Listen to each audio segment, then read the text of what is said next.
সোনাকে কিডন্যাপ করতে এসে দীপার কাছে ধরা পড়ল রুডি। হ্যাঁ বন্ধুরা, এমনটাই দেখতে পাবো আমরা অনুরাগের ছোঁয়া ধারাবাহিকের আগামী পর্বগুলোতে।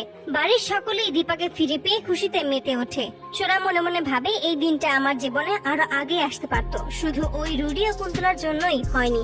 ওদের আমি ছাড়বো না, আমি নিজের হাতে ওই রুডিকে শাস্তি দেব। আমার মাকে মেরে ফেলতে চেয়েছে, তাকে আমি নিজের হাতে খুন করব, তাহলেই আমি শান্তি পাবো।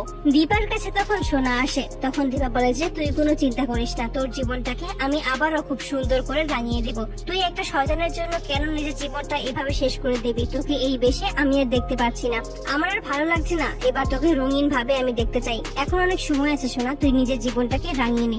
শুধু শুধু রুডির কথা চিন্তা করে নিজেকে আর এভাবে শেষ করে দিস না। সোনা তখন বলে আমি এখন থেকে নতুন করেই আমার জীবনটা আবার শুরু করবো মা, তুমি কোনো চিন্তা করো না। ওই রুডিকে আমি এবার নিজের হাতে শাস্তি দেব, তুমি আমাকে ক্ষমা করে দিও। আমি ওই কুন্তলার ফাঁদে পড়েই তোমাকে অনেক কষ্ট দিয়েছি, তোমাকে অনেক অপমান করেছি। তুমি নিজের জীবনের ঝুঁকি নিয়ে আমাকে বাঁচিয়েছো, বারবার বাঁচিয়েছো, কিন্তু তবুও আমি তোমাকে বিশ্বাস করিনি, তোমার কথা একবারও ভাবিনি। দীপা তখন বলে পুরনো কথা মনে পড়ে কষ্ট পাস না সোনা, আমাদের জীবনে এরকম অনেক ঘটনা আছে যেগুলো আমাদের মনে রাখতে নেই, সামনে এগিয়ে যেতে হবে আমাদের সবকিছু ভুলে। সোনা তখন দীপাকে জড়িয়ে ধরে বলে আমি যদি তোমার মতো করে ভাবতে পারতাম মা, তাহলে কতই না ভালো হতো, তাই না বলো? অপরদিকে রুডি ভাবতে থাকে যে দীপা সেনগুপ্ত এভাবে জিতে যেতে পারে না, আমাকে কিছু একটা করতেই হবে। তাই প্ল্যান করে থাকে সে এবার সোনাকে কিডন্যাপ করবে আর সোনাকে দিয়ে ওই দীপা সেনগুপ্তকে জব্দ করবে। তাই রাতের আধারে সেনগুপ্ত বাড়িতে এসে হাজির হয় রুডি। চুপি চুপি সোনার ঘরের দিকে এগিয়ে যায় আর মনে মনে বলে যে আজকে আমার হাত থেকে তোমাকে কে বাঁচাবে সোনা?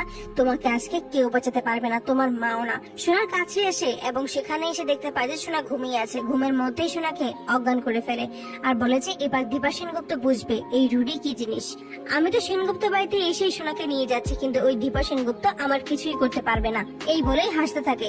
সোনাকে নিয়ে যাবে তার আগেই দীপার কাছে ধরা পড়ে রুডি। তখন এই রুডিকে ধরে দীপা কঠিন শাস্তি দেয়। তো বন্ধুরা, তোমরা এটাই তো চাও যেন এভাবে সোনাকে কিডন্যাপ করে পালিয়ে যাওয়ার আগেই দীপার কাছে ধরা পড়ে রুডি? কমেন্টে জানাও। আর নিয়মিত আপডেট পেতে আমাদের চ্যানেলটি এক্ষুনি সাবস্ক্রাইব করে পাশে থাকো। ধন্যবাদ।